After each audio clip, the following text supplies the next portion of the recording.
We're here at the guest segment of the podcast. Jason's going to introduce our guest today. Thanks, Brian. I'm always excited to have our guests on. This week, I'm super excited. As you guys know, it is our second annual, speak right, Jason, Halloween show. We've got a guy who loves horror movies. It's going to be perfect for doing the 5 songs countdown. So we have Ace Von Johnson from LA Guns on. How you doing, Ace? I'm very well. How are you guys? We're good. We're good. Good. How are things in Nashville? Everything's great here. Nice weather we're having at the moment, and just enjoying my time. It's been a couple months now, but just enjoying my time off tour and at home. When did the tour wind down? I think roughly 2 months ago, the beginning of August now.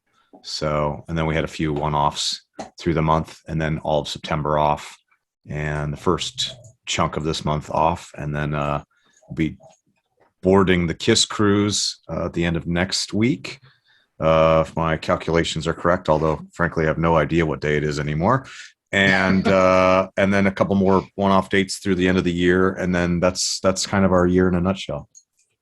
Who's playing on the KISS cruise? There's 2 of them, and back to back, and obviously KISS will be there, and Warrant. Can it even be a KISS cruise if KISS doesn't show up? Well, if you ask Gene Simmons, yes, it would. It could be. Warrant. I know there's an all-star jam.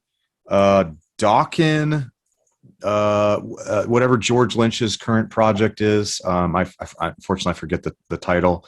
And LA Guns, and then a couple. They did like a sort of like national local town spotlight kind of thing, where they there's like a contest, like a battle of the bands kind of thing. And I think it's the cruise we're on of the 2. One of them, I think their title is called the LA Maybe. I could be way wrong, but it's yeah. They played with us in Charlotte, and they were a really great band. Like, I think the entire tour package watched them play, and they were fantastic. So I'm looking forward to seeing them. And that's kind of it. Cool. I think. Brian, did we get reached out to about having the LA Maybe on? Is that who that is? They'll be on, soon. Eventually, pretty soon. Cool. Yeah, great up and coming band. Cool. Well, if we can just get like a condensed, version of when you started playing professionally, and then lead into Faster Pussycat than LA Guns. Sure, I'll try to give you the 90-second version or less. I had a band as a teenager in San Diego, Southern California, and played all over and did some networking, and then joined a national act and toured a bunch, and then joined another national act and toured a bunch. Wait, who was the first one? Who was the first one you joined? A band called Madcap that had a little indie deal with a record label called Victory Records. Victory was pretty big about 20 years ago. I had a friend of mine was the drummer for Hawthorne Heights, and they were on Victory right out of Chicago. We signed at the exact same time as Hawthorne Heights. Got it. All right, right on. I think we might have even been in the office at the same time. We were doing like a deal memo. This would have been like 03 or something like that. And I think at that point I was 20. And so Madcap, and then I joined another band, mostly punk rock bands. And that went on for about 5 years. I played with Murphy's Law from New York City, and a band called the US Bombs out of Orange County, and countless other bands and projects with, this, that, and the other guy from whichever, all kinds of bands. And then I ended up in an Americana band called Charlie and the Valentine Killers. And the drummer was Chad Stewart, who's still at that time and still is with Faster Pussycat. Mm-hmm. And our bass player at one point was a guy named Jerry Montano, who was in Danzig and Hell Yeah and a bunch of other bands. And so I met all these rock guys, and I was trying to get out of playing in a punk rock band and work with more rock-based stuff. And eventually working with Chad led me to meeting Tammy and joining Pussycat. I did that for 9.5 years, from 09, 10, whatever you want to call it, 2010 till 2019. And in 2018, I joined LA Guns, and I've been with them for the last 4+ years. How do you go from a punk band to Americana, and was that intentional? Yeah, it was intentional. I mean, I'm kind of the mindset where if you're a band with a drummer, a singer, a guitar player, and whatever, it's all kind of rock and roll.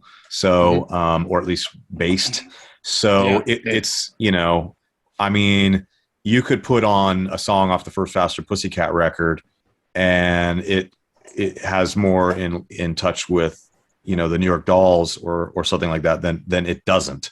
So Right. it was pretty easy to go from playing G chord, D chord, A minor with a little Chuck Berry to G chord, D chord, A minor, Chuck Berry. It's all kind of it was all Sure. kind of the same. It was mostly just the vocal stylings a lot that was different. But it's all kind of rock and roll to me. I had read an interview with Phil Lewis when I think it's after you got into the band, when he had said like you were the second guitar player that they were really looking for. Have they been courting you over a period of time, or?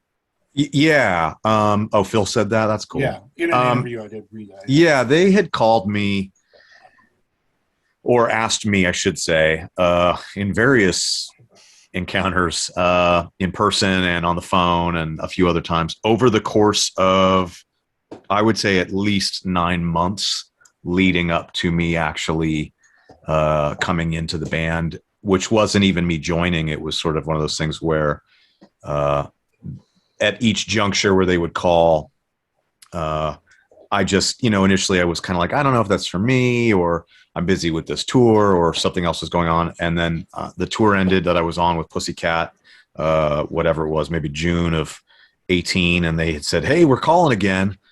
And I was like, well, I'm not doing anything for the next 4 months. What do I have to lose? And I went out, and I think it was like a 2-week run, and I had a really great time, and we all gelled really well. And there was, no drama, and it was very professional, and everyone was very, very, like, can we get you anything? Like, are you good? Like, and I was sort of like, is this, no one was screaming. There wasn't any, I don't want to carry on too much, but there wasn't anything going on that made me want to leave. So I stayed, and then I did double duty for about a year. And of course, as you could imagine, eventually the schedules conflicted and I had to pick one. And so I stayed with Guns. After 10 years with Faster, I felt like I had kind of, been there and done that. I'm still really close with Tammy. I'm still really close with Sam Bam Colton, who I, hand chose to put in my place. And Danny and Chad, talk to those guys all the time. I think I talked to Tammy. I think I have a better relationship with Tammy after being out of the band than probably I did during most of my tenure in the band. So, I love those guys. They're family. I mean, after 10 years, it was hard to walk away, but I think I made the right decision for me personally. And I love them. And I'm happy we still do stuff together, whether it's shows or playing on some of their stuff or jamming. Like we did a bunch of stuff on the tour where I'd get up and jam with them and whatnot. And so it's all good, You actually answered the question I was going to ask. How was that transition work out? Ironically, or to say coincidentally, we're going to be talking to Sam next here in a couple. Oh, days. Good. Yeah, Tell him I love him. Wednesday. Yeah, we will do. So let's throw out a different question here. So you were born and raised in Southern California, that area? Yeah, I was born in Panorama City in the north part of the Los Angeles area, in like totally the valley, and grew up there till I was about 14 or 15, and then moved. My folks, 14 maybe. Folks moved me to San Diego, and I lived in San Diego until I was 19 when I joined Madcap, and who was based out of Burbank. And my sister was living in Sherman Oaks, which is all of 5 miles from Burbank. And so I moved in with my sister temporarily, and I shouldn't even say moved in. I was just basically staying there in between tours, and spent 2 years traveling the world with them. But yeah, I'm an Angelino, second generation. My mother moved to LA when she was about 4 from Cleveland. And my father, his mother, also grew up in the Los Angeles area. I was talking about her the other day with somebody, because she actually, apparently she's long gone, but I was asking my sister, apparently my grandmother in the 60s was a large animal, worked for a vet type place that delivered large animal medicines, and like for horses and stuff like that, and ran stuff out to Spawn Ranch in the 60s and encountered a young Charles Manson.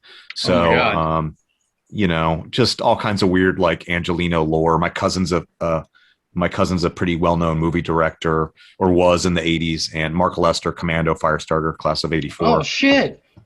Yeah, that's he did class of 1999, I think in the Yeah. late 80s. Was and that I the was on. Android one? The Yep, teachers were the Android? Yeah, Yep, I was yeah. on set Yeah. for that. I was on set Oh, for no kidding. the climax where the robot's climbing the ladder.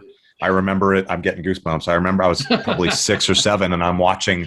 I'm on this big sound stage in probably Hollywood or who knows, somewhere in LA, and just like, I want to do this. It was that combined with my father's love of horror movies, it being just ingrained in my childhood. I mean, from as far back as I can remember, or why to me horror is so important. But yeah, to go back to your question, yeah, from LA, yeah. So like, when were you like mostly involved in the music scene there? It'd be your late teens, early 20s. I know this is probably long past the big boom of the. So when you were like there and getting in bands and doing your thing, what was that scene like at that point? I mean, by the time I was, involved in music, even going to concerts, I was in San Diego at that point, and it was. I'm technically a millennial. I almost said that wrong. I'm the millennium. I'm a millennial. I graduated in high school in 01. Okay. So, at like what freshman year was probably like 98. So, a lot of the bands that I'm kind of known for, or whatever the genre of music I play in for the last 10 plus years, was long sort of no longer in vogue. And I was aware of, the Motleys and the Guns N' Roses. And, I had a really close friend whose mom was sort of like into hair metal kind of thing. So I got exposed to Tesla and LA Guns and Pussycat and a handful of what I would consider like the cream of the crop, sort of by in my peripheral. And then my best friend, again, at that time was like this total metalhead, like Hesher, long hair, kind of like whatever that character in Stranger Things that everyone's talking about, like that guy. And I was the yin to his yang, where I was like I had the mohawk and the Misfits and that whole thing. But by the time I got into playing music, playing shows and going to shows and putting on shows, late 90s San Diego was very, very, very, let's say pop punk friendly. I mean, Blink-182, a band called Unwritten Law, who I played in for 5 minutes in my about 10 years ago. All that kind of stuff was really popular. And sort of on the heels of Green Day and stuff like that. And so there was just a lot of that going on, but it was really a neat thing to be a part of in hindsight. I mean, I was within 6 months of starting my first like legitimate real band. I was booking shows. I was booking national acts. I was booking, bands that I still listen to today, like, oh, the Partisans are coming over from the UK. How do I book them in San Diego? Like getting on the phone with promoters. And I was really, I don't want to toot my own horn, but I was really, for a kid, pre-social media, I mean, this was when it was just .coms and maybe email lists. I was really, really driven and to get my foot in the door. And I didn't want to be a musician. I just wanted to be involved. I still, to this day, I mean, at the end of the day, I'm a fan. I'm a fan before anything else. And so it was just neat to sort of be a fly on the wall for a lot of things. And then, I'd book a band and they're like, hey, don't you play guitar? Yeah, I do. Okay, cool. Well, if we ever need somebody, we'll call you. And then that was how I ended up getting my first sort of a couple auditions for bands and as a teenager. And that was that. So it was, wasn't anything like LA Guns or Faster Pussycat, but it's interesting how a lot of that stuff is sort of over the last 20 plus years sort of intertwined and cross-contaminated. Again, going back to what I said, where it's sort of like, well, there's a singer and a guitar player and a drummer. It's kind of all like, you could put a punk band with, it's like when you see a festival now where it's like, well, we've got Lit, but we've also got Tesla, but we've also got Five Finger Death Punch. You're like, well, none of those bands sound the same. Yeah, but it's rock and roll. So it still kind of works in that respect. And you get guys like from hell, I sent Billy Joe from Green Day at one point. We sent him a Faster Pussycat hat. You know what I mean? Like, so you get these guys from, just because they're in this band, like just because the singer of Cannibal Corpse is in Cannibal Corpse doesn't mean he doesn't love the first Specials album. You know what I mean? It's just that's there and this is there. And so there's a really cool gray area between so many types of bands that you'd never imagine. That was one of the things that I really thought was cool coming out of the 80s, looking back as just a fan, and obviously I wasn't there, but you'd see like, oh, well, you get Gilby Clarke is going to go jam with the guys from Jellyfish, and then the guy from Jellyfish. Stone Temple What a Pilots band. is going to be there, you know, and it's like they were all kind of like a little diverse, but still they were still rock and roll bands. So I just kind of look at it like it's all rock music, and I hope I answered whatever the question was. Yeah, for sure. You answered a question. Jellyfish. I think Jellyfish has like 100 times more fans now than actually when they came out with those 2 records. Like, I think everybody so. loves Jellyfish, but nobody listened to them in the 90s, I feel like.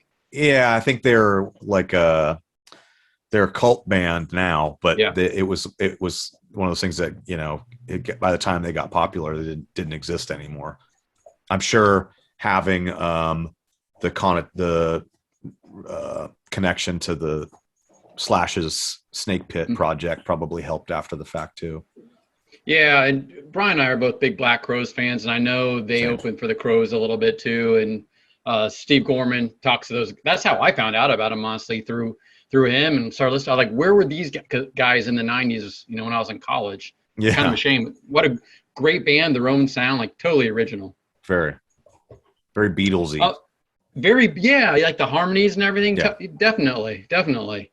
A quick question for you. So you started out in punk bands, you went to Americana, and then you said you wanted to go more in that hard rock style, which is really predates you in your, like, what drove you to really want to play that style of music? I mean, all the guitar licks you get to do, kind of, what was it? It's all Alice Cooper's fault. What is it? Yeah, God bless him. Yeah, I mean, I grew up. I'll try to not rant too long here. I listened to everything when I was in middle school, when I was in 5th grade, when I was in 9th grade. I listened to everything. It wasn't until high school where everybody was like, "You can't listen to you." It was these little cliques where it's like the punks go that way and the Hessians go that way and the goths go over there. And if you like, you know, Sublime, you have to go that way. And you couldn't, it wasn't allowed. And I hated that because I was like, well, why can't I like the Beach Boys and Slayer? Why? Who says I can't? Why can't I listen to NWA and also Black Flag? Why? And so, as a early guitar player, the easiest thing for me to pick up and was, you know, as a young man or whatever, angst, punk rock. I was like, oh, Ramones, you know, okay, I'm in. I started a band. Easy. You know, Social Distortion, the Misfits, that kind of stuff was easy to pick up, replicate, and, you know, fuck you, mom, fuck you, school, you know, that kind of stuff was so easy. I wasn't trying to do, you know, like, you know, something more intricate. And so I already forgot what the question was. I had a point that I was tangenting. What drove you to playing that hard rock style? Oh, okay. Thank you.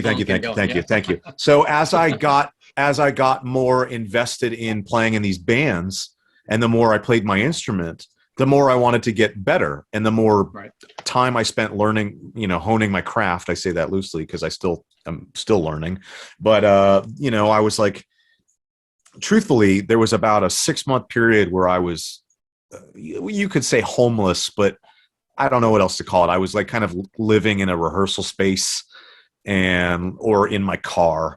And, you know, you just deal.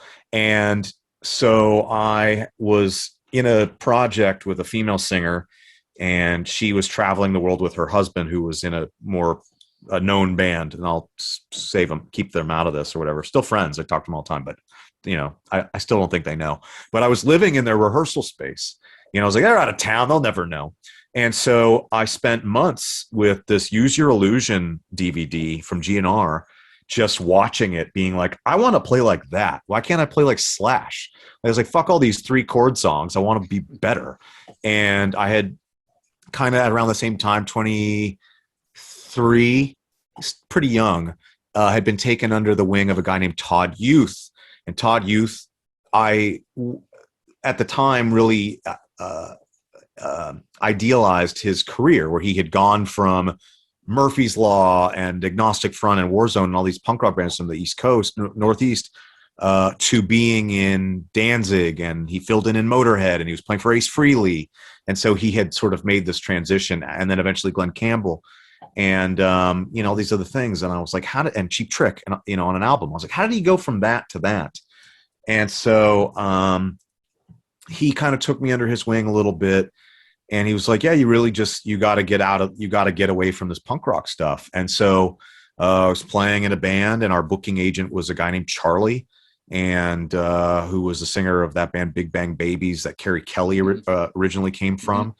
And he was the guy, Charlie and the Valentine Killers. And he said, hey man, I see you playing in all these punk bands. He goes, you look cool.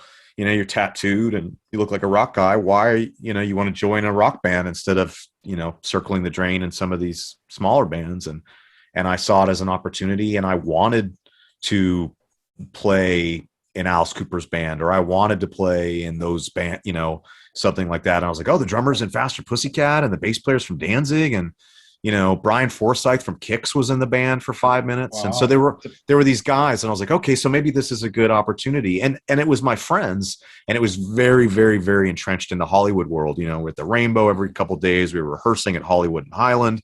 And so I was just there, and within a year and a half of that, I mean, we toured David Allan Coe, and we did a bunch of dates with Headcat, which was Lemmy's other band, and stuff like that. And so it afforded me the opportunity to get out of just being a punk rock guitar player, which I still, as a record collector, I still predominantly only listen to punk rock. I mean, I'm wearing an Electric Frankenstein shirt, yeah. But I like it all. So that was kind of the transition. So before we get into the Halloween stuff that we're here for, sure. I wanted to ask you to have some little bit of a chat about your dog rescue things that you do, and sure. how that came about. It's just a wonderful thing. We're both dog lovers. My dog always sleeps right there when we're doing this, so I'd love to hear all about that. Yeah. I mean, there's 3 of them all within eye shot. I think you can see 2 of them here. And then there's one over there. I don't have a rescue organization myself. I think there's sometimes a misconception about that. I'm more of just an advocate. I've worked in tandem or with or alongside a few groups over the years, between Best Friends Animal Society and Show Your Soft Side. And I mean, I've donated some things to Stand Up for Pits, which is this wonderful comedian writer, Rebecca Corey organization. She does a lot of stuff nationally. I couldn't speak highly enough of her. Here in Nashville, there's a group called Nashville Pity. There's also a group called Pity and Pink that my boy foster fail here, Rufus, is from, and my current foster, Willow, who's over there, is from. So I just try to do as much as possible and use whatever little bit of accolade I have or platform, et cetera, to just sort of draw attention to not just the plight of the pit bull, which is my main passion, but just rescue in general. I mean, I've donated to cat rescues, and I did one for a raccoon sanctuary at one time, just That's anything. Completely random. Yeah. I try to, it's usually multiple times a week, but I try to do something regularly, if not several times a month, and just whether it's donate or, I mean, the reposting on social media, predominantly Twitter, is a daily occurrence for me. Yeah. It's probably the only thing. That's what I was going to say. Anybody that follows you on social media knows your passion, you promote, you help, and a very big advocate. And that's great to see. Thank you. Yeah. I try to just do as much networking, sometimes completely behind the scenes. Sometimes it's just as simple. Like even today, I tagged somebody had sent me this dog that had been injured that was in New York City. And I have a friend here in Tennessee who's a retired NYC horrible stuff he's told me, but he's a homicide detective.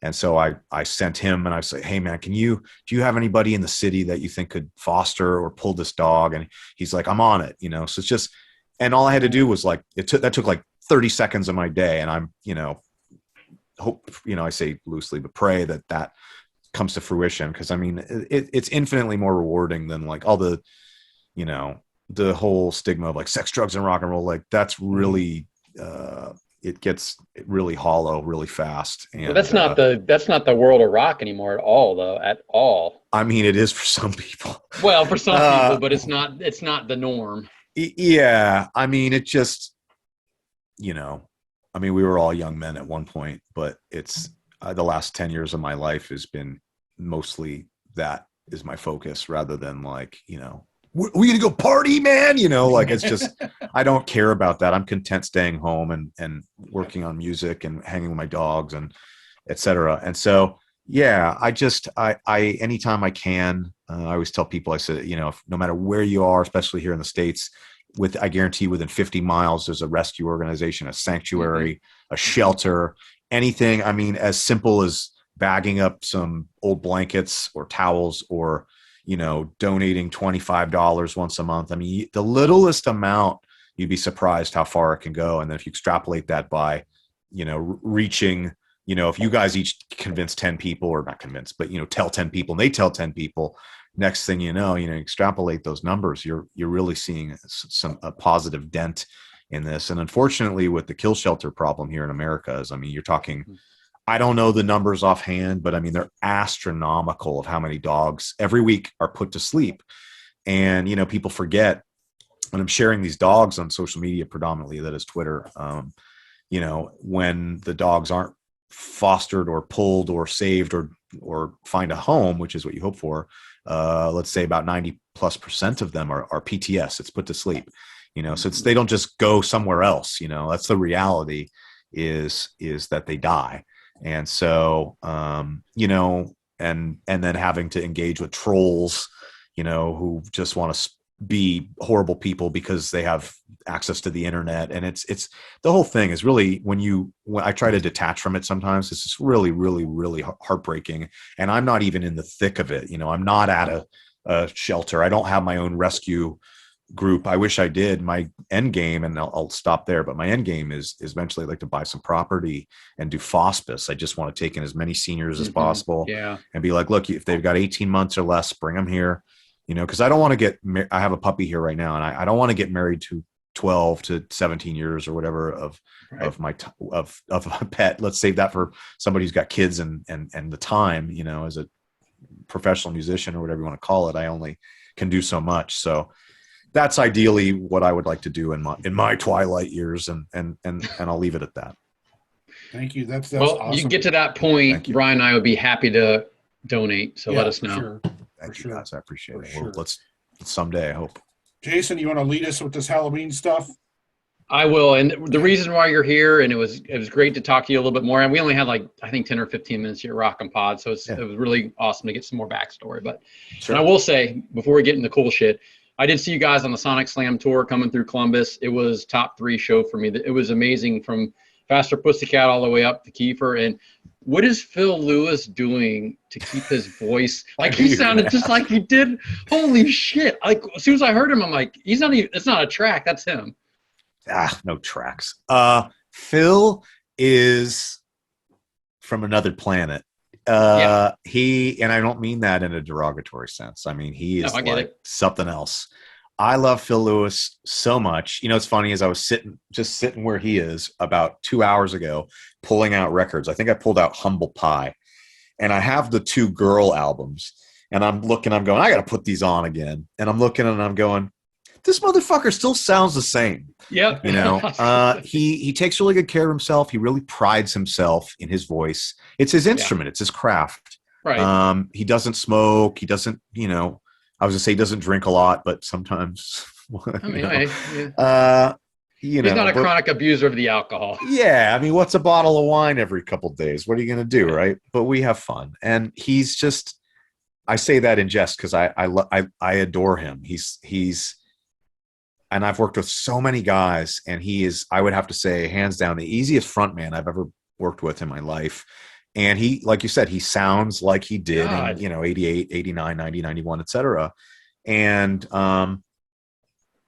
he's a sweetheart, So I don't know. I don't know what he does. Like I said, he's from another. You guys crushed world. It though, man. You and Tracy were awesome. Dual guitar. All the bands were great. Tracy. Like, I closed my eyes and I felt like I was a kid again, listening to you guys back in high school. And it was just awesome. So hope to see you guys back out on the road again. I'm in. It was just fantastic. Right on. Yeah, next year for sure. All right. Okay, here's what we're going to do. This is our 2nd annual Halloween show. We like to have our guests on, and we give 5 of our favorite. It doesn't have to be our favorite all time, or 5 horror-inspired rock songs. any genre. I know we're a blues and Southern rock podcast. Doesn't need to be in there. So we're going to just talk through them and give them. And then if we have time before you have to run off to do your duty, we might do a little bit of a speed round, Halloween-related quick questions. Sure. I'm up for it.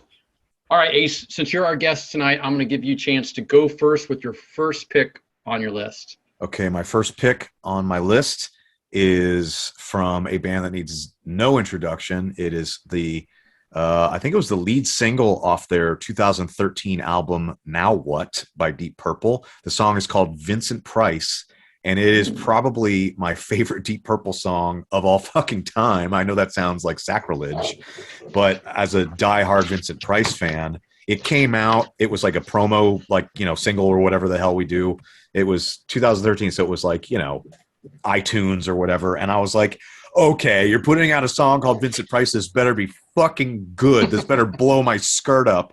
And to this day, it still blows my skirt up. It's just riff heavy. I think, was it Steve Morris on guitar on that? And the solo's great. The vocals are great. It sets there's like chains rattling, and I'm getting goosebumps. Just totally a great song. 10 out of 10. So that's it. And obviously everybody, Vincent Price shouldn't need any introduction. I mean, Well, no, and he did the narration at the beginning of Thriller, and everybody knows Thriller. Yes. Do you have a favorite Vincent Price horror movie? Yeah.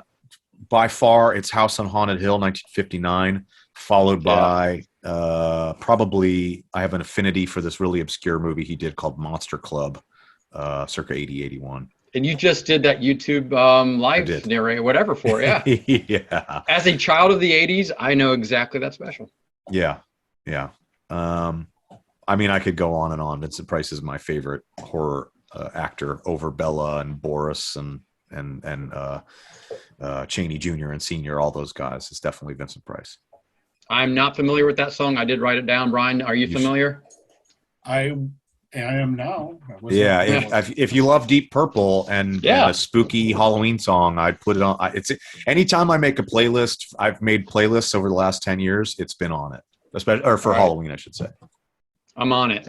Brian, I'm going to go to you next. What's your first pick? I just the five things that came to my head. That's the order I put them in. But the first thing that came to my head was Ozzy Bark at the Moon. Nice. Probably more for the video, but the lyrics as well. Yeah. So. You can choose about any Ozzy, Black Sabbath song and do okay on this one. All right. I'm going to go. I'm going to stay in our genre. I figure I owe it to us. I'm going to choose a blues song, like John Lee Hooker, Graveyard Blues. Oh. I mean, a blues. Are you familiar with that song? If you're not, check it out, man. Yeah.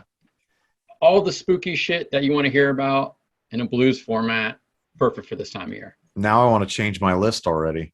I want to change my list a bunch of times. Shit. Well, it's hard to do because you go through and it's like, well, not necessarily my favorite or the scariest when there's just so many songs that you can, because just give me a sec here. I wrote some backup lists because and now all this stuff is coming to me and I have to at least mention them. So I'm sorry to interrupt. But don't do it because I'll forget. But okay, my next pick, and I'm just going to go off my list before I give you my supplementary other 53 songs. My second pick was not really a deep cut, I guess, but he's been playing it for the last 50 years. I guess it's not a deep cut. Ballad of Dwight Fry from Alice Cooper's 1971 Love It to Death LP, which I guess is my second favorite Cooper record, which is sort of his love letter, if you will, to the actor Dwight Fry, character actor who played Renfield in Dracula in 1931. And the same year, he was also Fritz in Frankenstein. Which basically the same. Dude got pigeonholed. And hey, we got a Renfield movie coming out starring Nicolas Cage at some point. I heard. I'm a little on the fence about it, but I'm sure it'll be all right. Here's my prediction. Nicolas Cage is going to play a crazy version of that character. Shocking, right? And scream probably a whole lot. That's what I'm going to go with. Yeah. Alice Cooper's a great pick, Ace. Again, much like Ozzy, you can choose almost anything from him, and it's going to fit right in. I mean, that's what he married, right? The horror, the theatrics, along with the rock music. Yeah. Love it. All right, Brian, give us your next one. So my next one is from a current band from Wisconsin that we've had on the podcast before, and will again. I know who this is. Fantastic band called Bourbon House. Female singer Lacey Crow is fantastic, but the song is "Dead in the Water." And the video, it's like she is just great. She can do like the whole like girl crawling out of the well thing and creepy crawly. But he's got like one of the band members like she's playing like dead over his shoulder, and it's all foggy, dark woods. But that's from the record Into the Red. So yeah, Bourbon House, Ace, "Dead in the Water." Cool. If you're not familiar with Bourbon House, check them out. They're very Zeppelin-y, and they've got both Lacey and her husband, Jason, who plays lead guitar. They're both horror writers, and the songs or the lyrics are always very dark. And I worry about Jason sometimes, Brian, because a lot of her song lyrics are about women getting revenge against men. Check them out, Bourbon House. All right, I'm going to go with great 80s band. You'll know them from a lot of movies, not necessarily horror movies. And the lead guy now is the go-to for all kind of theatrical, symphonic, Batman and Superman and all that kind of stuff. Oingo Boingo with Weird Science. You got Mad Science. You can't go wrong with that. I was struggling. I was going to go Oingo Boingo, either Dead Man's Party or Weird Science. We're going to do Weird Science. That entire record, Dead Man's Party, is fantastic. There's a song on the B-side called Stay, and the opening track, Just Another Day. I mean, that might be like a desert island record for me. Danny Elfman is sort of like a modern day musical Prometheus. He's like a modern day Mozart, I mean, he's really, just his compositions. I mean, I have so many as a record collector. I have so many of just his scores alone. I mean, from doing the Simpsons song to, everything in between. It's just what a really talented guy. Right. To go from writing kind of that pop. Yeah. And to doing these soundtracks and working with them.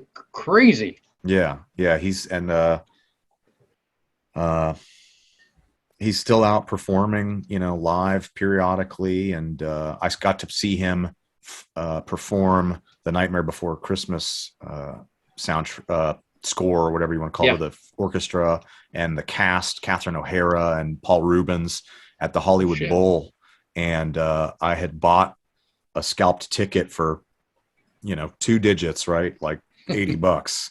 And I didn't realize that I was, 15 feet from him, and it was well worth the price of admission, and it was just great. So great pick there. I'm a huge fan, obviously, as I rant over your pick. Very Halloween, right? Oh, completely appropriate. Completely appropriate. I actually am surprised I didn't think of putting him on here. I kind of tried to do a couple sort of, now I'm going to go a little deep cut here, and leaning a little more punk rock after this next one. So obviously, with your guys' podcast and show, this is probably the most, I guess, blues-based artist, if you will, but a gentleman comes out of Austin, Texas, named Rocky Erickson. There's a song called "I Walked with a Zombie" from his 81 LP, The Evil One, which I have probably 4 different copies of. And that's how important to me that record is, which also was covered on a tribute album to him in 1990. What is that called? Where the Pyramid Meets the Eye by REM, which was based on the 1943 RKO picture, which is basically like the first sort of depiction of what we think of as zombies. And they were voodoo, right? Zombies were voodoo. Yes, back those days. And most of that album is actually produced by Stu Cook from Creedence Clearwater Revival, so bass player. He might have even played bass on that track. I'm unsure, but that's my third pick. What is it about blues music and even jazz that just lends itself to kind of creepy themes? it's a predominantly minor tones and chording and whatnot. The Devil's Triad is Devil's Triad, exactly. Yeah, listen to that Black Sabbath riff, yeah. and you'll know it. Actually, I don't know if you can see right now, but where is it? Right there on my turntable, just coincidentally, is the Robert Johnson complete recordings. Wow. Again, Oh, yeah, there you go. Pulling through random stuff because I have like, I don't know how many LPs, 1,200 records, and I keep buying stuff, and I go, man, I buy it and I force myself to listen to it, and then I shelf it, and then I'll pull it out as I feel like listening to whatever it is. And I go, I got to stop buying more stuff and go back and just pull out all the shit I buy. And so it's like, one of these kind of things. And that's where I ended up with Humble Pie, and I was looking at Girl, and then I pulled out next, H.I.J., got to Robert Johnson. I was like, I haven't listened to this in 2 years. I'm going to pull that out. So, I mean, it all really kind of comes from him. So, Yeah. But a lot of, Devil's Triad and minor chords and whatnot. And let's be honest, who wants to listen to a bunch of happy stuff? I want dark and sad and minor keys, right? Well, you could pick almost anything from Robert Johnson too to be perfect for a Halloween playlist. I mean, the guy did sell his soul to the devil. Yeah. Allegedly. So they say. Yeah. All right, Brian, your next pick. My third pick is a really well-known song. Their biggest song, probably from 1976 record Agents of Fortune, but Blue Oyster Cult with Don't Fear the Reaper. Got to have that. Well, Ace, your current band, you guys did a cover album sometime in the 2000s. You guys covered Don't Fear the Reaper. Before you were in the band. I think it's called a Hollywood Covered or something like that, but there's a version of Don't Fear the Reaper. Oh, I have to listen to that. I would love to hear Phil do that. And what I like about that one, that's been used in some pretty cool horror stuff. I think the thing that sticks out in my mind the most was the original Stand miniseries back in the late 80s, early 90s. Yeah. That's a pretty badass one. Yeah. Good reference. Actually, I'm blowing it here, but the bass player on that album, whose name escapes me, he's kind of a unique name, randomly just followed me on Twitter. And I was like, nah, it's probably a fan account. And I looked and it was really him. I was like, oh, that's cool. It's a guy from Blue Oyster Cult. Wow. Well, Great record. You could have chosen Godzilla as well, Brian, and we would have accepted that one. Yeah. Best bass line ever. Oh, yeah. It's badass. All right, Ace, my third choice is going back to your original hometown of Cleveland. It's from probably my favorite horror movie of all time. We're going to go with The Cramps with Surfing Dead. Wow. From Return of the Living Dead. From Return of the Living Dead. I am a huge Return of the Living Dead fan, and I love that song. I love that whole soundtrack. It's perfect rock, punk, and horror all in one. Yeah, Rocky Erickson's on there. Yeah. Actually, my next choice is on there as well. I've got, I unrelated to this, I collect horror movie theatrical posters, like original ones. And I have just outside the office here at 80, what was the year? 86?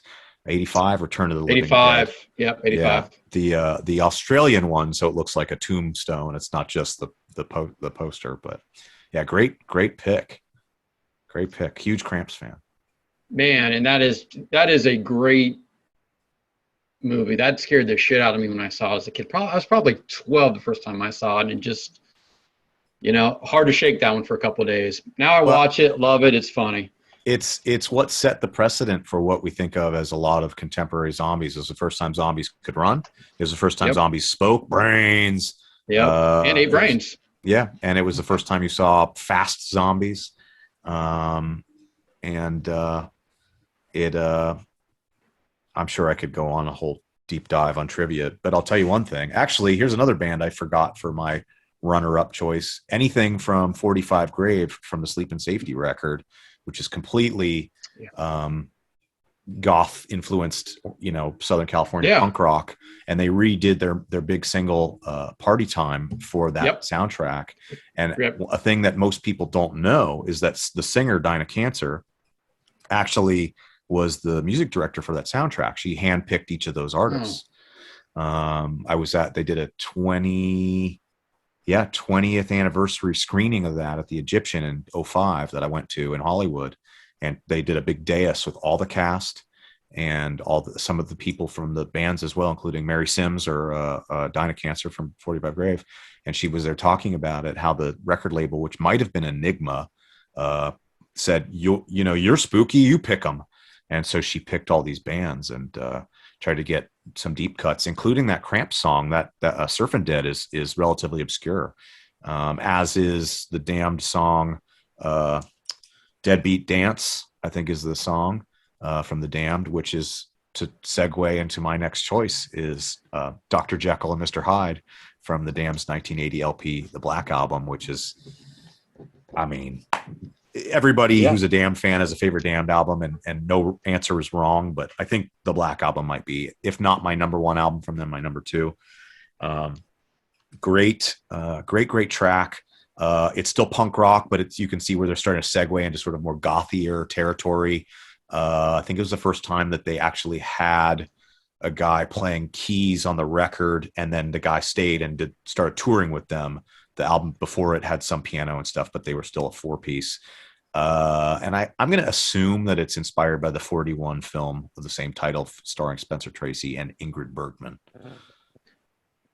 Look at this movie trivia, man. This is fun and educational for all of us. Yes, educational.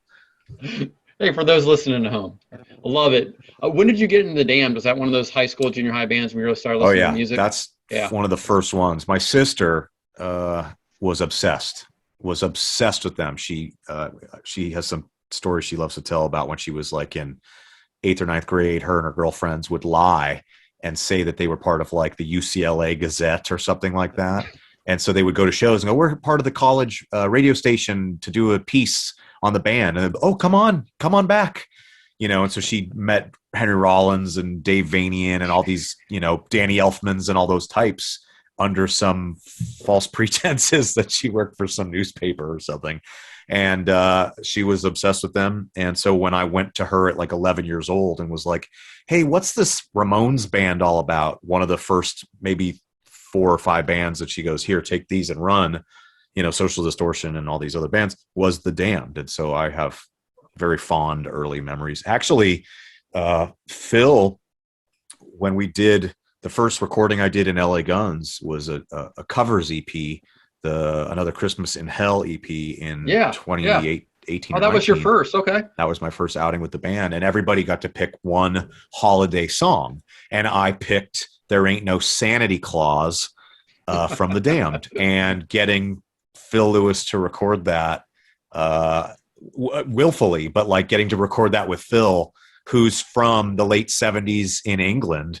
He's like, oh, yeah, I saw the Damned in 77. Who fucking cares, and just so cool. And, he's like, oh, I saw Generation X and I just talked to Tony James last month. And I'm like, what? These are icons, man.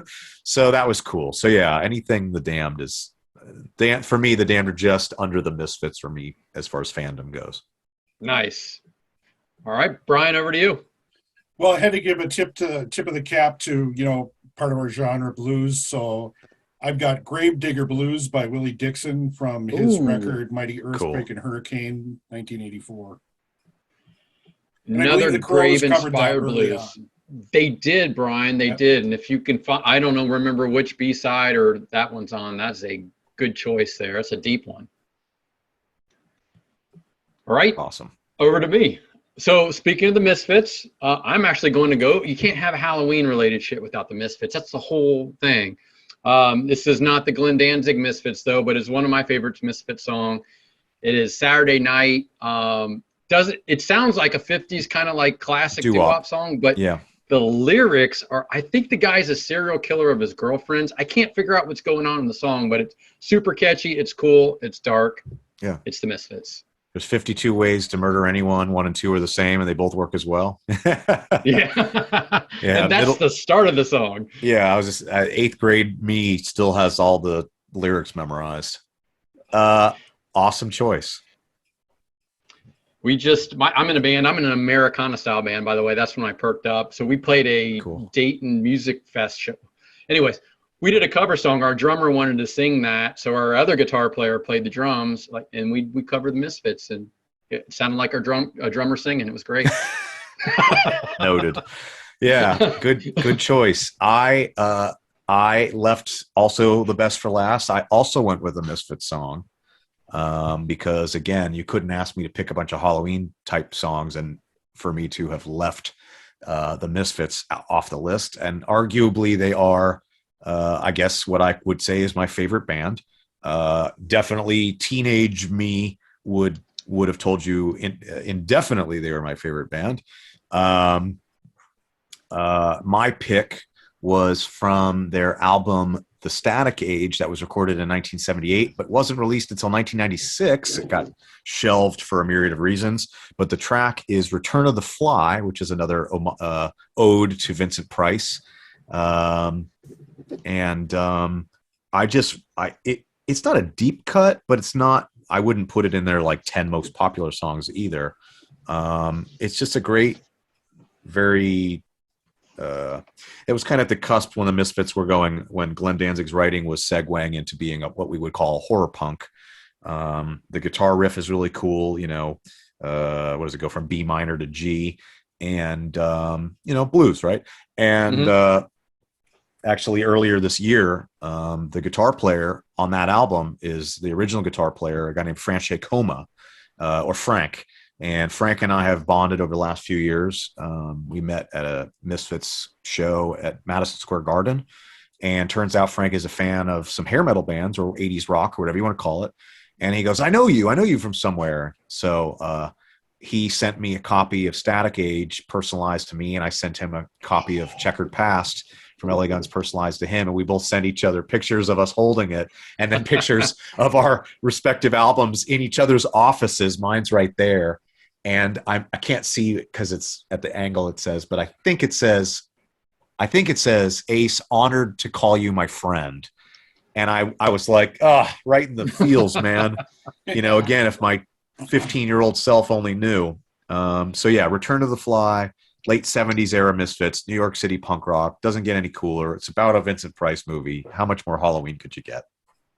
I wrote that down because I certainly want to check that out. I am not familiar with that. And by the way, that Checker Past album is unbelievably killer. It has that classic LA Gun sound, but with a modern flair to it. That's honestly one of my favorite Guns albums. Thanks. Top 3. It's amazing. Thanks. I mean, obviously I'm biased, but yeah. I think it's my favorite album from the band outside of the first 3. So that's my take, and trying to be, have a outside view of it. It's modern, but it still has that classic LA Gun sound, and there's some musical choices where you guys really expand, like acoustic song, and it's crazy. It blew my mind. It made my top 5 list for last year. So awesome. I think if you really like Checkered Past, I think the continuation of that you'll hear on our next record, Black Diamonds. I'm not sure when that'll be out. I would imagine next year sometime, but it's definitely the next step from that, with the whole amalgamation of hard rock and a little bit of metal and then some Zeppelin and some acoustic and some this and some that. So it's same vibe. Looking forward to it. Can't wait. You said next year? I don't know verbatim, but because it's basically already the end of October, I would guess probably the first half of next year, but who knows? It's done though. Everything mixed, mastered, all done. It's mixed. I don't know if it's been sent off to be mastered yet. I mean, it was literally just finished like on the 1st. So shit, yeah. It's recently done, But yeah, so go ahead. Back to the list. Brian, you're up. Oh yeah, sorry, Brian. Yeah, no, it's get distracted. Yeah, it happens. My last pick, my 5th pick, was an alternate from last year, and because of some of the sound effects in the background under Bob Ezrin production, but Kiss God of Thunder, Gene's the Demon, but song written by Paul Stanley, but he just had to give it to him to sing. But yeah, just the sound effects in there, like just creepy, and Ezrin was great with that, right? Yeah, those textures. I mean, you can look at it with his stuff with Pink Floyd and with Cooper, and especially that Kiss record. I mean, I love it. I love stuff like that in general, besides, like texture outside of just like stuff that Rob Zombie does. It's much further down the spectrum, obviously, but, besides just bass, drums, guitar, vocal, cool little interlude stuff and whatever. Great pick. Great song. I mean, speaking of music and horror, Rob Zombie, right? I mean, he does that. He just does it all. Yeah. Yeah. All right, my last pick. So I always got to throw something over to our guests that we have on for this. So I'm actually going with an LA Gun song. And Ace, this ought to be news to you, but it's off that Covered in Guns album that you knew nothing about, the one that had Don't Fear the Reaper. But it's also a cover of Cry Little Sister, the Lost Boys theme song. I'm very aware of that one. Yeah. Oh, Yeah. okay, that is a great cover. Yeah. Great. Gosh, who is the guy that does that? It's like Michael something or another. I can't remember the name of the artist. Okay, as a sucker for trivia and a fanboy, and then also having whatever you want to call my sort of trajectory. Great pick, man. I love Lost Boys. My friend Alex, who I've known for 20 years, is the first person to die in Lost Boys. Oh, really? In the car when they rip off the yeah. Yep, and he's trying to make out when the chick's reading the magazine. That's Alex. He's also in Predator 2 and a bunch of other stuff. But oh, no shit. Is he one of the gang guys in Predator 2? The drug guys that are fighting? All I know is he's on a subway. Okay. It's been so long since I've seen Predator 2. You can't miss him because he's got a birthmark, so he's got this white streak in his hair or something like that. That's like natural, which is why. And he got hit in the face with like a tire iron in a street fight. So he's got this kind of look, and he's crooked face look. Yeah, kind of like a squint and a really sort of defined jawline. Sweetheart of a guy. Used to do MMA and whatever. I saw him maybe earlier this year. It was this year, but again, 20 years ago, and we were friends for a few years. And he was like, "You like horror movies, right?" And I was like, "Yeah." He's like, "You know Lost Boys, right?" And I was like, "Yeah." And he goes, I'm in that, right? And I was like, "No, you're not." And he goes, "Oh," and I was like, "You're the guy." Got picked up and flown away back to their hideout with them, I think. Yeah, I think they were a late night snack. And then also, oh man, Sexy Sax Man. Oh yeah. Wow, I'm totally brain farting. We've been on stage together. I've seen there's like a whole like fan community to that, and they all wrote his backstory. He's supposedly a vampire hunter. Oh, really? Yeah. Okay. I think it's a relatively new theory. Okay. I'm embarrassed right now that I'm drawing a blank on his name. Timmy Capello. Oh.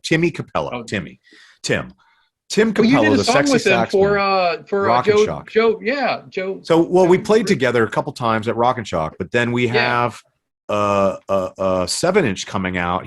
I'm the A side, he's the B side. Yeah. That was for Joe Bob's Last Drive-In. Yeah. And for their Valentine's Day special. So the physical product was supposed to be in hand already. With vinyl plants are backed up for forever. So that's a TBA there. I'm waiting for it. So I can be like, look, I've got this split 7-inch with Tim Capello, whose name took me 10 minutes to remember. It's all right. Tim's probably not listening to the podcast, but you never know. You know what? If he didn't remember my name, I wouldn't be offended either. There's too many moving. I'm thinking about feeding my friend's cats already. I'm going, that medicine and that food for this guy and that and the other thing. I have a couple honorable mentions I'd like to give if I've got. Throw them. Yeah, man.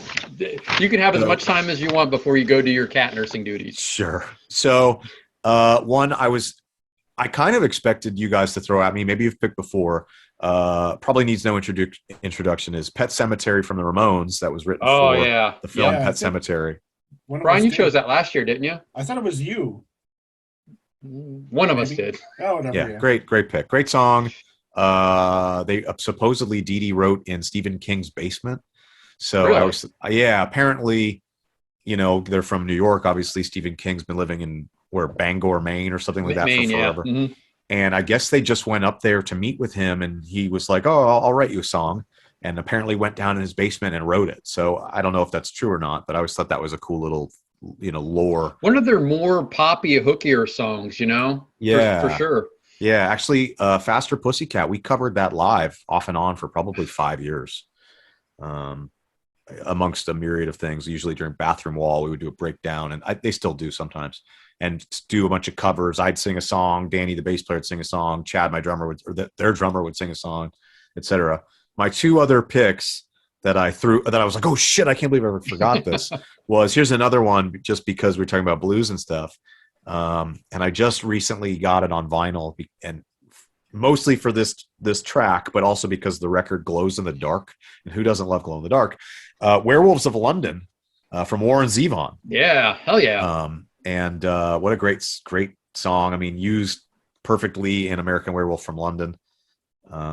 Which, and then Kid Rock used it even more perfectly later on. Yeah, well, yeah, and not a big fan of his, but every song in the soundtrack for great voice. He's got a great voice when he's singing, which he's usually. He and Sheryl Crow did that Good Photographs. That was a great song together. The song he did on the first Slash solo record is fantastic. I digress. Is that the one Fergie also sung on? Yeah, Fergie's on it. Ian Asper's on it. Lemmy, Iggy Pop. So many great people on that. The singer of Avenged Sevenfold, great song. Anyhow, I digress. Every song on American Werewolf in London, if you look at the titles or the lyrical content, is about something to do with the moon, which I always thought was interesting.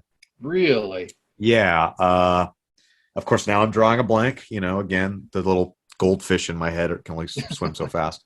But let me move on. My last pick is from an artist named Screaming Lord Sutch, who was sort of the UK's version of, let's say, somewhere between Chubby Checker and Screaming Jay Hawkins. He was sort of like, and he eventually, I think he ran for Parliament or something like that. But he was like a precursor to Alice Cooper, late 60s, garage rock. And he had all these sort of schlocky Halloween songs like Murder in the Graveyard and of course I'm forgetting what he had a bunch of stuff though that was all sort of like the precursor to Alice Cooper, very tongue-in-cheek, like I think he did a version of Purple People Eater and all that stuff. And while I'm at it, I'll throw out anything that Zachary recorded. John Zachary, who was a horror host, did a bunch of sort of novelty records in I think mostly the 60s. What is it? Dinner Date with Drac and stuff like that. And so if anyone's looking for supplementary material as well, there you go. There's a couple bonus tracks. If you had to choose one horror soundtrack for somebody to pick up, what are you going with? Do you want one with bands or you want one with like score? Nope. Whatever you want. You tell me like, hey man, I want a really good horror movie soundtrack. What do I get? Well, I'll give you both. I would go with what, basically my two questions there was I'd give you one with artists and I would go with yours, Return of the Living Dead. It does have some sort of score on it, as well as a myriad of great, what I would just basically say is like horror punk bands. You get TSOL, the Cramps, the Tall Boys, the Damned, Rocky Erickson with this gem of a song called Burn the Flames. That might be my personal favorite Rocky Erickson song ever. As they're going in, getting like, they're jumping in and taking the ring off. And he's putting it on and then I'm just going through all these Return to Living Dead quotes in my head. Bert, it's Frank. We have a problem here. Rabid Weasels. And then for score for a horror movie. And I collect them. I have. You can go Halloween and go classic. Yeah. You know what? John Carpenter to me is great. I would go with Ennio Morricone from The Thing. How about that? Oh, there we go. That is whole soundtrack. And it's very, very simple. Not simple, but subtle. Just the pulsing synth, the boom. Yeah. Oh, and it's very, that 80s synth too. Yes. Yeah. And it's Ennio Morricone. So it's very like, I don't know. It drives like the standoffs, right? You take it from the spaghetti westerns to the sci-fi, and it gives you that conflict feeling. I've been doing writing some cues for some projects for television and film and whatnot. And my prime directive is to sound like that soundtrack. So a lot of the stuff I submitted was like, wow, blah blah. And it's got a little bit of that heartbeat sound too, Yeah, right? Like yeah. like that pulse. Yeah. Pulsing, driving, that kind of stuff. And if I'm going to hold you guys hostage and pick another one, I just had at the tip of my tongue, and of course I'd already forgotten what it was. I can't remember who did it. It's various, I guess it's various artists. The Shining soundtrack is still scares the shit out of me. What about Demons? You ever see that movie Demons, an Italian horror Yeah. movie where they're trapped in a theater? It's got, Yes. like Old Crew on there and Goblin. See, remember just a second ago, I was like, I had it on the tip of my tongue and Goblin? I forgot it. It's Suspiria it's all Goblin. Yeah. Yep. There's a song on there called Witches that scares the shit out of me. I sometimes when I'm feeling like scaring myself very bad, I turn all the lights off and I put the record on, not the digital, the record, because I want to hear the hissing, pops, and the pops and everything. And I'll put that soundtrack on and I get scared. I don't know what it is, but it scares the shit out of me. Those guys had a pretty damn good career doing Italian horror films. Oh yeah, Dawn of the Dead and oh yeah, anything Argento did, not all but most of. They did Deep Red, and I'm again, the little mice are going. One of my favorites is I'm wearing the shirt here, Killer Clowns from Outer Space with the Dickies, and then you have some of the scored stuff on that too. I love that soundtrack. That song from the Dickies. I mean, I've seen them play so many times, but I think that's probably their best song. It's the best. It is. Yeah. No offense to the Dickies, but that's a great song, and it has the carnival like riffs in there, and like when I started playing guitar, that's like one of the first kind of riffs I wanted to learn because it's like evil carnival. Well, it's clowns. It's yeah. Yeah, great. Stan Lee, the guitar player, is really a underrated guitar player. He's really talented. I love that movie too. Are you a fan of that movie? Yeah, it's not like my all-time favorite, but I'm a fan. Yeah. So horror fact about that movie. The Chodo brothers did that movie, and they did all the special effects. So a couple of the Killer Clown costumes they repurposed for Ernest Saves Christmas, and are actually the goblins in that movie. If you look close enough, I think I might have known that. I guess Ernest is from Tennessee.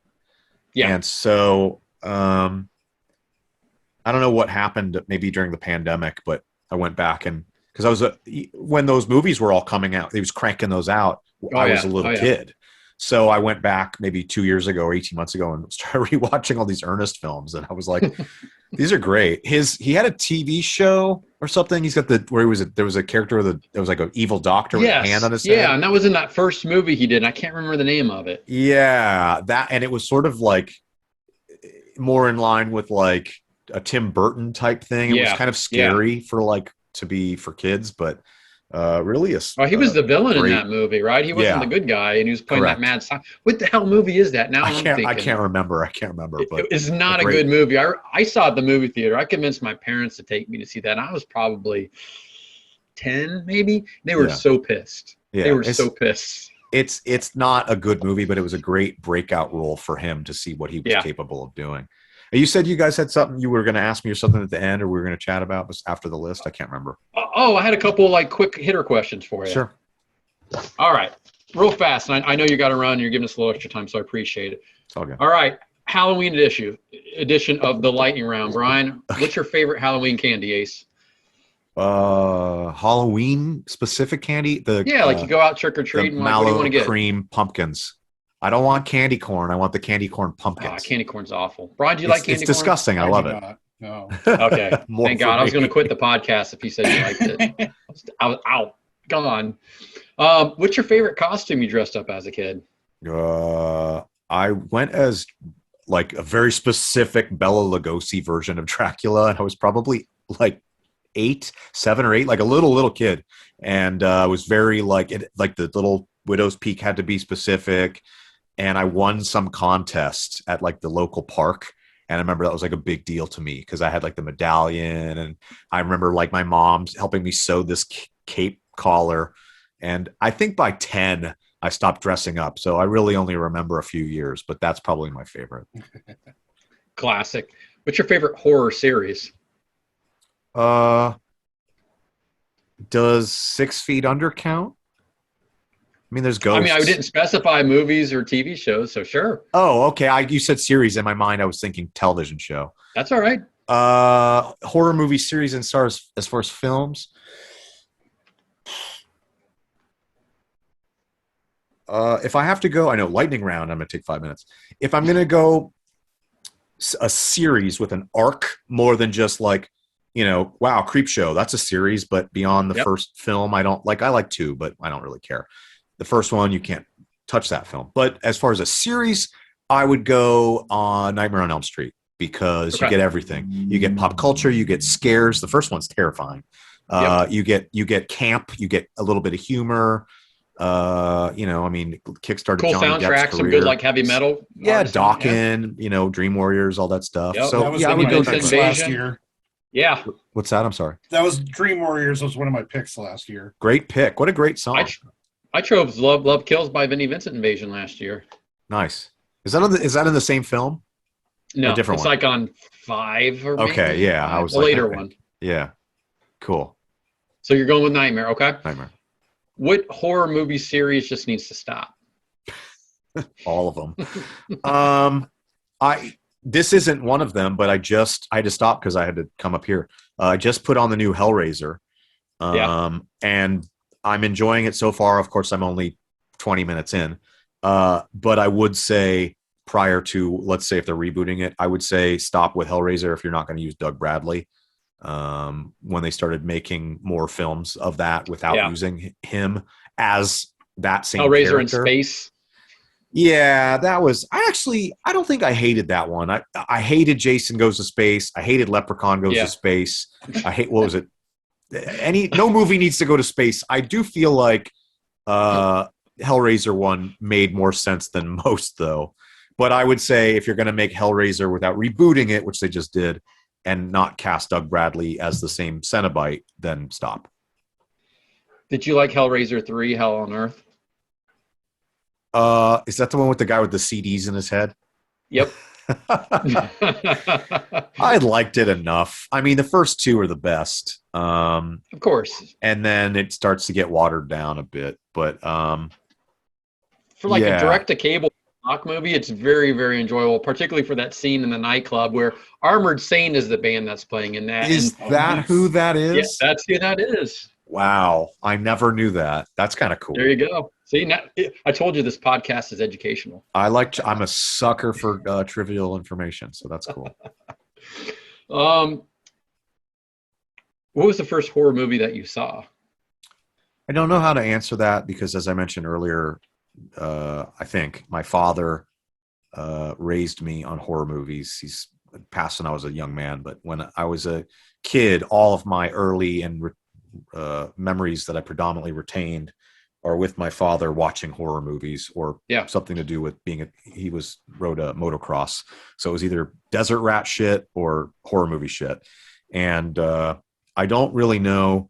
I have some very early memories of watching some films with him that I should definitely not have seen at 5, 6, 7, 8 years old.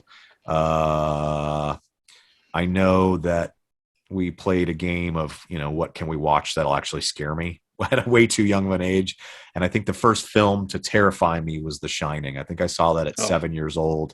And I just, Scatman Crothers getting an axe in the chest. Yep.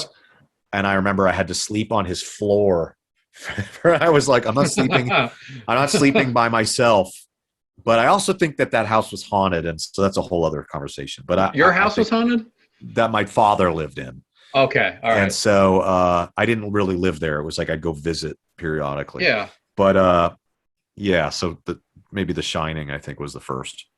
So your dad was watching like legit horror movies, because I watched horror movies when I was younger with my dad, but he was watching like the Vincent Price or like the sci-fi, like that stuff you'd see on Elvira's Movie Macabre type stuff. We did it all. And keep in mind, this was, let's say, in 1989, I was 6. So, or 7. I can't do the math because I was born December 27th, 1982. So Yeah. I always go, well, in 83, I was not even one. So in 84, I was one. So then it's like the math is always weird to me because I was born in 82, but not really. So in 1990, I was 7, I think. I turned 8 in 1990. I don't know. My point is that at that point, at like 10 years old and younger, 91, 92, we were going as far back as the 30s. So we might rent, when VHS, not DVD, but when VHS was king, we would go rent Toxic Avenger, and then we would go rent, this old, what is it? This dark old house, whatever the fuck it is, dark old house or whatever, or The Tingler, or Frankenstein Meets the Wolfman, or Hellraiser 3, or the movie, House 2, the second story. Yeah, that's a fun one. Oh, great! That was like I've got a comic book adaptation of that somewhere. It's like a kids movie. The first one's like a first. I mean, it's pretty scary. The first one is kid friendly in a sense, but the second one's straight up like a kids movie. Bannon's the bad guy in that movie. I'm watching freaking Night Court, and then all of a sudden he's like a demon Vietnam veteran. Yeah, Bull. Yeah. Yeah, and then Norm from Cheers is the neighbor, and the greatest American hero, William Katz, the main character. Yeah, we almost had him as Luke Skywalker too. We did. Yeah, he was almost that role. That would have been a little different. Yeah, I forgot. Way different. I forgot what the question was, but yeah, that was like the first horror movie that you saw. Yeah, the first. I bet you my life savings that the first horror movie I ever saw was something pre-code, like some 30s Universal flick. I'm sure my dad probably started me with a Frankenstein film, but my first memory is The Shining because I was like, "What the fuck am I watching?" What's the best horror remake? The Thing, because that's technically a remake. It is from Another World, 1950 something. Yeah. Yeah. And that Carpenter film, I think is his.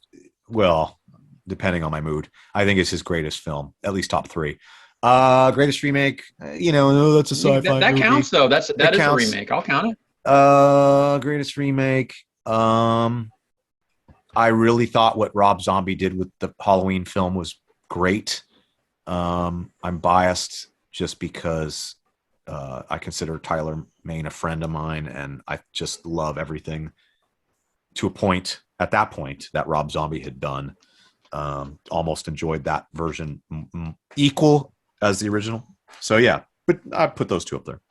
Okay. What is the worst remake? The rest of them. I used to say House on Haunted Hill, but I was subjected to rewatching that recently, and I didn't hate it as much as I. It's harmless. It's dumb, harmless. It doesn't need to exist. Going back a step, the 13 Ghosts remake is also great.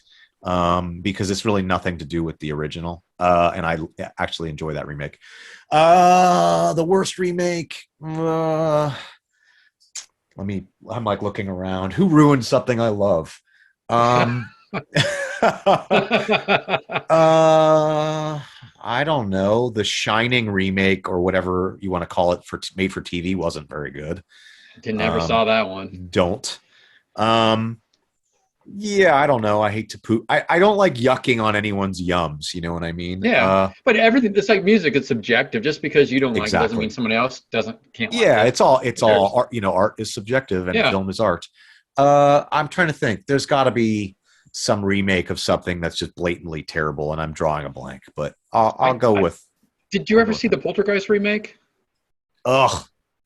I've never seen that because I love the first one so much. I haven't been able to look at it. You know what I had on the turntable last night going into this morning was the soundtrack because I just got it at a convention on Sunday. I love that film so much. I saw the remake, I think on a plane by like sheer lack of options. And I'm sitting there watching this little 3-inch screen with my earbuds in. And I'm like, yeah. That's Sam, what's his name that starred in that one? Character actor. Oh, yeah. I like him. Remember his last name? I just didn't like he's great. He's a good actor. That movie legit probably gave me nightmares for a month the first time I saw that one. Crazy. Fair enough. It's jacked up. All right. Real fast. How do you take your coffee? Depends on my mood. usually one cream, one sugar. Although to be honest, I have no sugar in the house, so I guess one cream. All right, one cream. These last two questions that we're going to give you are to determine whether or not you're a psychopath, and they come from a mutual friend of ours, Leilani Kilgore, gifted us these questions. I know you know awesome. Leilani. Yes, she's so you know they're going to be good. Yeah. She is like our sister on this podcast at this point. She's a sweetheart. She's got free reign to do whatever she wants with us. Like she sure does. She'd come on every week. She should be famous. She's awesome. She can play the shit out of guitar and sing. Man. We had I guess the only time I really met her in person, we had this really, really heartfelt, like heavily personal conversation for someone I really only knew from the interwebs. And for maybe well over an hour, and just made me be like, oh, what a great, wonderful person you are, on top of being just this killer guitar player. So and singer and front woman. I've seen her perform a few times, not just as a guitar player, but great voice, energy, great everything. Yeah. Did you see her play with her punk band, the Beat Creeps? No, I keep missing them. I've actually been to one or two shows that they played, and I got there and they were like, thank you, good night. And I was like, fuck. So no, not yet, but I keep meaning to. Okay, so what were her questions? Oh, all right. Two questions. Sure. When putting on your shoes, do you put on your socks on both feet first and then your shoes, or you put one sock, one shoe on each foot first? Socks and then shoes. All right. You're good so far. You're 1 out of 2. Last question. When you're making a bowl of cereal, do you put in the cereal in the bowl first and then the milk, or the milk first and then the cereal?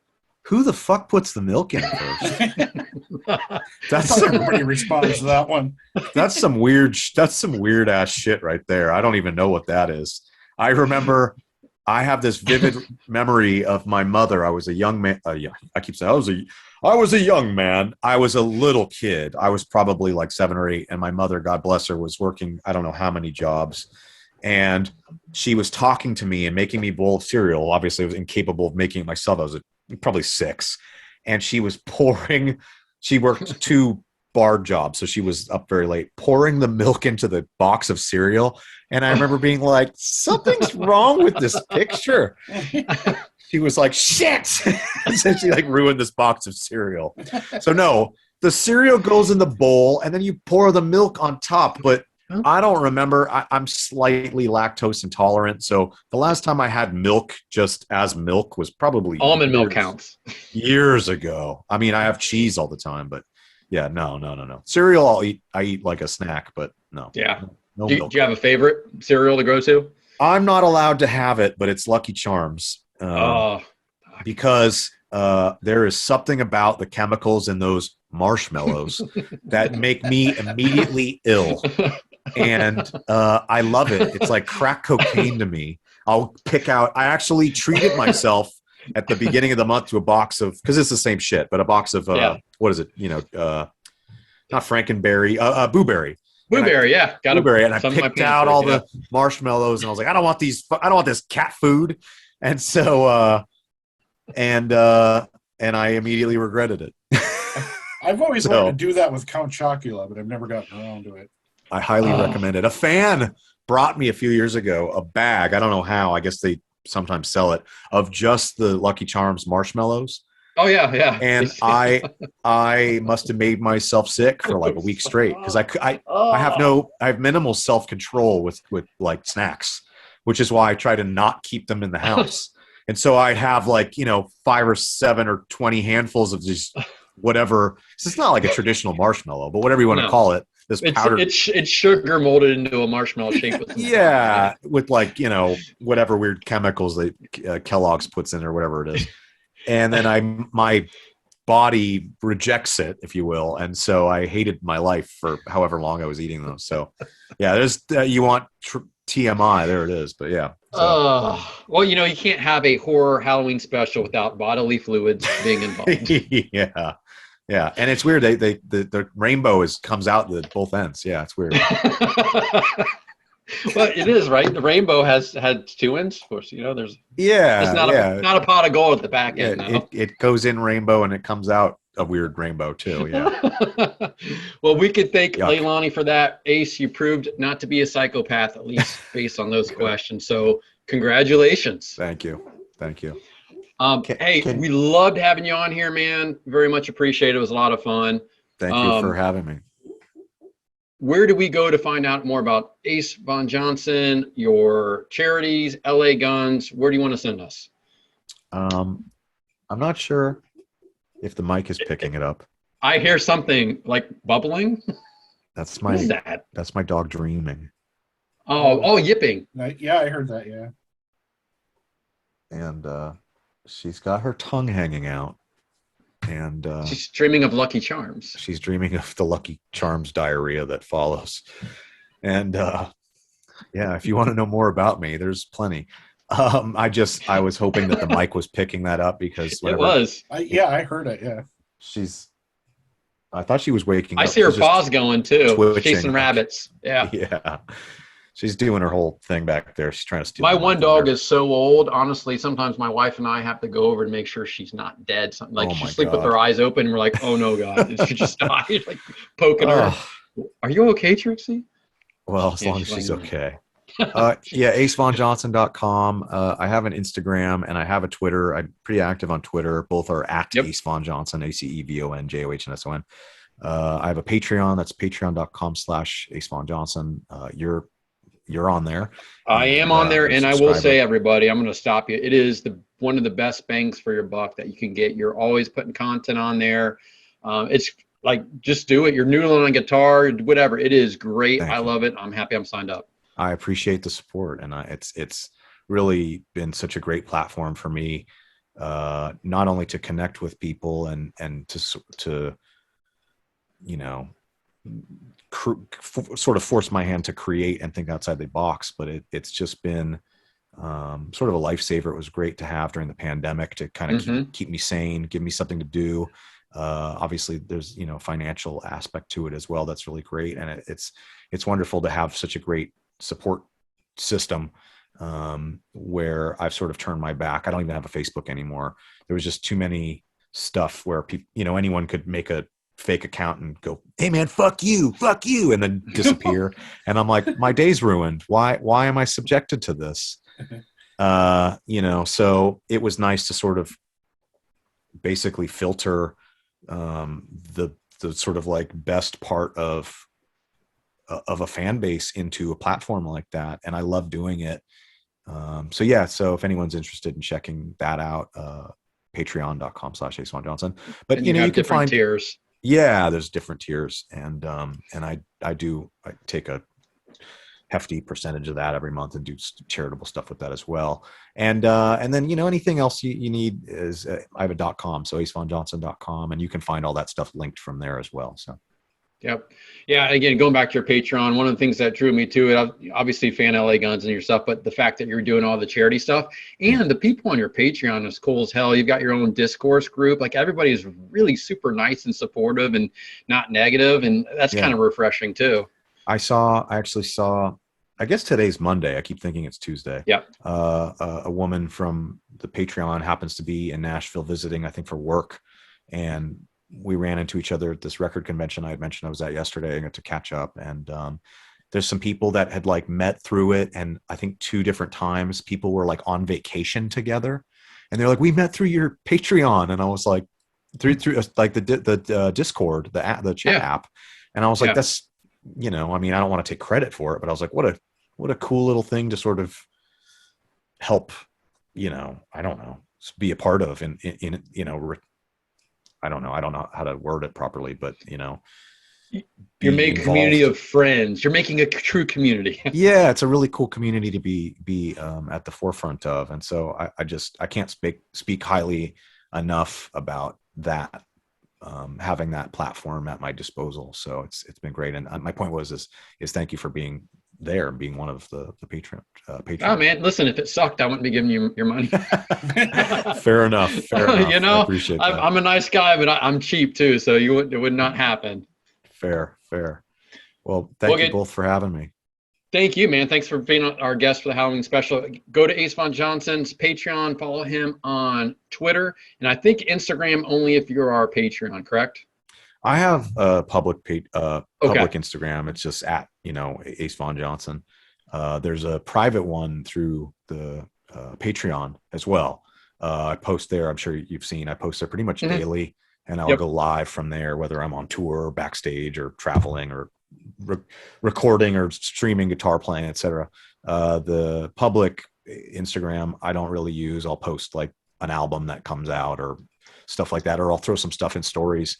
I'm just, I like I said a minute ago, I'm just, social media to me is a necessary evil, and it's a great tool. But there are so many people out there that their only purpose is to be negative or toxic or hateful.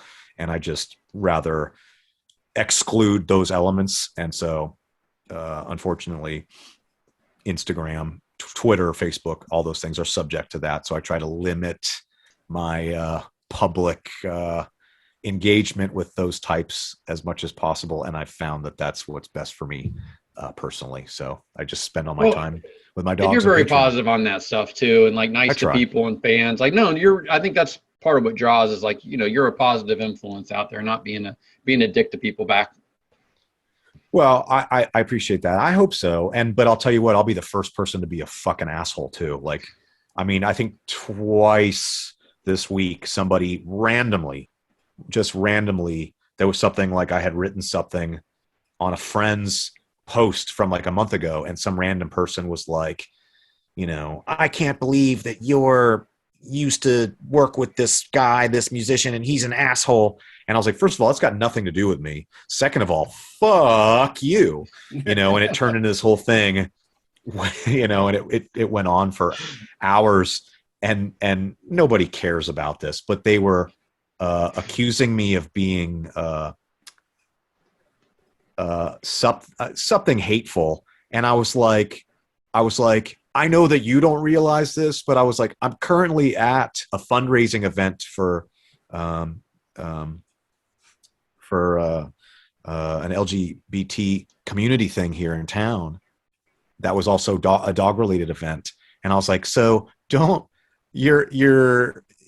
accuse me of being a hateful person when I'm actually walking the walk right now, and you're online just talking shit. I was like, if anyone's being a hateful asshole, it ain't me. I was like, but if you want to see that side of me, I don't mind showing it, But again, that's what I'm talking about, is like, there's so much of that vitriol on just public social media that I find that it's really, really personally exhausting. And because I have a hard time, I was like, I got to go, but let me rant for 10 minutes. I have a hard time just ignoring it, because to me, it's not okay. It's not okay to just be like, hey, Brian, fuck you. And then like, right. Yeah, Brian, fuck you. Yeah, we all got subjected to that as kids. I'm not 14 anymore. I don't want to get bullied. Yeah, but you say that to somebody punched in the face in person though.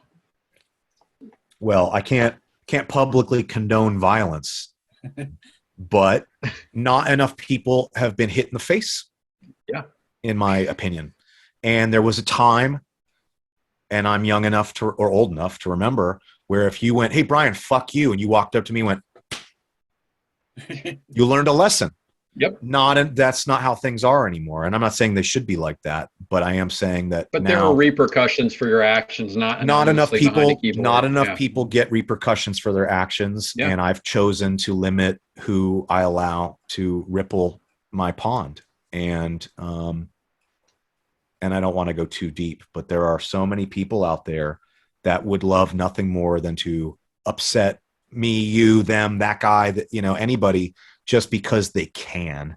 And I think that's really, really upsetting, and why you don't see me on Facebook, and why I don't post on Instagram anymore. And if I had my druthers, if I was, a Nikki Sixx or somebody like that, I wouldn't have any of it. I would be enjoying my life doing music and dog rescue stuff, and that's it. And I don't want to keep going and going and going, because it doesn't reflect on me so great, but that's my personal stance, and I don't think it'll ever get any better.